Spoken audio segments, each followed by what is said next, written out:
We spend most of our time moving through spaces that feel slightly thin, as if the daily commute and the endless scroll are being piped in through a flickering fluorescent bulb.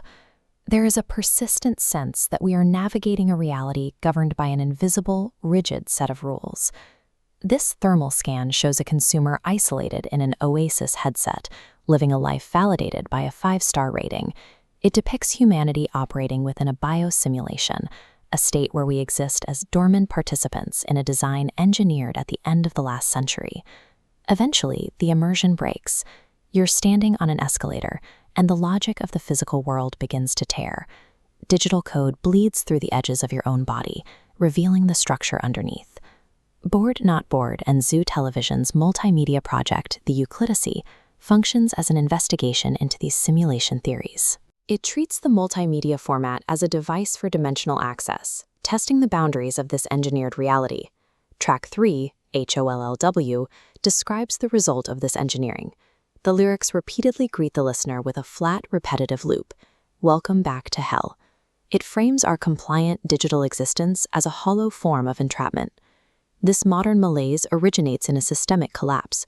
When the collective programming begins to fail, the resulting noise and dread are the first indicators that the observer's perspective is shifting. The album operates as a flight recorder, a black box recovered from a crash site. It logs the erratic, disorienting timestamps of a human consciousness in the process of disconnecting from the source code. Track 2, Articulaceration, captures the initial phase of this disconnection. It is a flood of unprocessed information that causes the internal systems of the mind to buckle under the sudden weight of the raw data. Logic and language fail during this transition. As the individual tries to parse reality, the lyrics dissolve into strings of unrelated words, turtle, cement, soda, while colors twist and refuse to blend into a coherent image. This internal noise is met with an external silence. The familial world is replaced by a cold, spectral universe, leaving the individual to navigate an infinite, unfamiliar direction. Once the biosimulation is stripped away, the figure that remains is alien. You are left as a raw, burning presence standing on a cratered moon, completely detached from the social architecture of the Earth. Because this breakdown is so violent, the mind interprets it as a technical error. It creates the illusion that the universe itself is a malfunctioning machine, when the malfunction is actually happening within the observer's own perception. If we move past the sci-fi framing, we see a different story.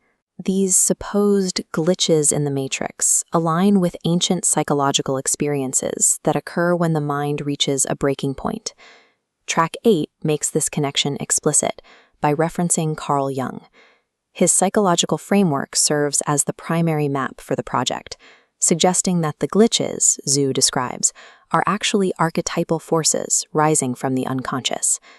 Jung described the persona as the social mask we wear to navigate the world.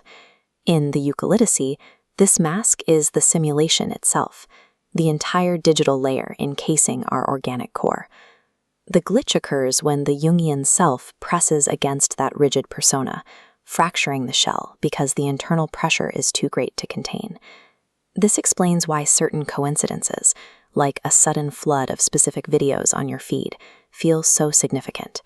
Jung called these synchronicities, moments where an outer event matches your inner state. The algorithm isn't broken, it's just mirroring your internal shift. The terrifying breakdown isn't a computer error. It is the human soul attempting to integrate its own vast, chaotic depth and escape modern digital constraints. This leads to the groundless ground. It is the state where the previous logic of the simulation is gone, and the mind is left without a single point of structural support. In this state, physical laws appear inverted. A tree grows with its roots in the sky, while ink drips upward. You are walking on nothing, stepping into a nowhere where the weight of absence pulls at everything you once knew. This void is not a trap or a dead end. In Jungian terms, it is a necessary stage of transformation, much like the alchemical process of dissolving a base metal before it can be reformed. Track 1 defines the goal as a recursive transmutation. By letting the base perception of the simulation burn away, the individual moves toward what the project calls gold awareness, a state of true, unfiltered consciousness. Escaping the hollow feeling of the simulation requires integrating these chaotic parts of the mind. You have to face the archetypal tricksters and the voids within your own psyche to move past the engineered docility of the digital age. The dread of the modern world is a signal to move inward. By confronting the glitches of your own mind, you stop being a consumer of a pre-designed reality and begin the process of becoming something entirely new.